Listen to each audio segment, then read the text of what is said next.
Rebienvenue les investisseurs.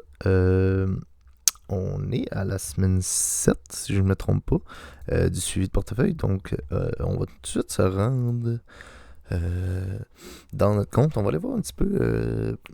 On a une semaine en hausse. Je ne sais pas si on a eu des bonnes nouvelles cette semaine. Donc, si on voit notre total ici de presque 3%, 152,71 $. Donc, on va aller faire un petit tour.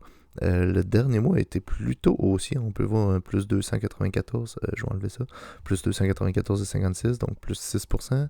La dernière semaine a été en hausse aussi, plus 159. Puis le jour, bon, ben, c'est pas le bon montant, ça, on va le voir tantôt. Et le total, bon, 152,91. Bon. Le moins ici, c'est juste qu'il s'est rétabli, là, parce qu'hier, il va se remettre à jour, là, parce que j'ai ajouté le 300 qu'on va investir le premier, donc mercredi prochain. Si je me trompe pas, on va aller voir dans le calendrier. S'il ouvre. Bon, sinon, c'est pas grave, je pense que c'est mercredi prochain le premier.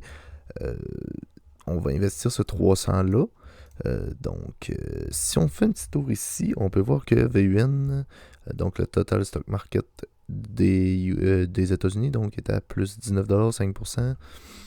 On a 5% de hausse là. VV, on a 1,87% de hausse. On a 6% VDY. Plutôt bien si on va en racheter encore le premier. On a TD qui est à plus 1,31%, puis on a Car.UN qui est à plus 7,36%. Donc vraiment bien. Car qui a eu une hausse récemment. Puis on va aller le voir tout de suite après, mais on a Meta encore à moins 53%.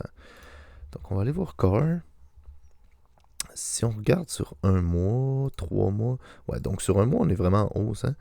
Si on regarde sur 3 mois, c'est plutôt en hausse aussi, mais si on regarde sur un an, on est en baisse. Donc, ouais, j'ai longtemps été en baisse dessus, mais là, on est retourné dans positif dessus, donc c'est parfait. On continue d'accumuler ça à chaque premier du mois, donc hâte de vous montrer ça encore une fois. Si on vient ici dans activité, on va aller voir si j'ai. Donc, fonds déposé, ça c'est le 300. On n'a pas eu de dividende cette semaine. 1,79, ça c'était la semaine passée, donc on l'a vu, non. Rien d'intéressant à voir ici. Pour terminer, on va aller faire un petit tour ici, encore une fois, sur le S&P 500. Donc là, j'ai pas les bougies, j'ai les lignes, mais on peut voir la droite que j'avais tracée dans la vidéo de la semaine passée. Donc on était sur le point ici. On savait pas encore si on allait le passer. On a redescendu et finalement on est venu briser ici. Mais je crois qu'il faut attendre une clôture à l'extérieur de la ligne donc pour être sûr que c'est confirmé. Donc, mais c'est plutôt bon parce qu'on avait vu là en bougeant, on le voit pas, mais la dernière fois qu'on était venu tester, c'était ici. On avait fait une mèche, là, on la voit pas parce que c'est pas des bougies. Mais on avait fait une mèche à l'extérieur, puis on avait rentré immédiatement dans la même journée, je pense. Donc on avait réintégré ici notre canal descendant.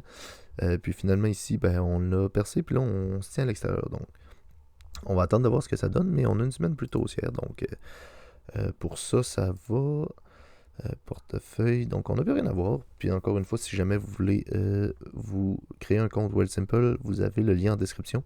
Vous avez le droit à entre 5 et 3 000 $ de bonus, donc en récompense d'action. Vous avez aussi des liens pour des plateformes crypto-monnaies si ça vous intéresse. N'hésitez pas à aller voir ça, c'est quand même assez intéressant. C'est de l'argent gratuit. Donc super, puis nous, on se voit la semaine prochaine. Bye.